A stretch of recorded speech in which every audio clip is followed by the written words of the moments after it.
Take 1,376. Good day guys! Merong bagong dating sa atin na drone from DJI Philippines. Ito ang DJI Neo.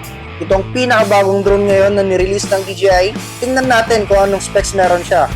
Meron siyang 135 grams na weight. So sobrang light and portable nito. Merong AI subject tracking.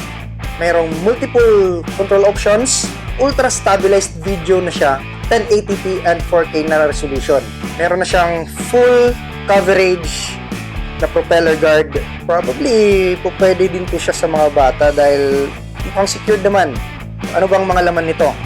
Tingnan na natin.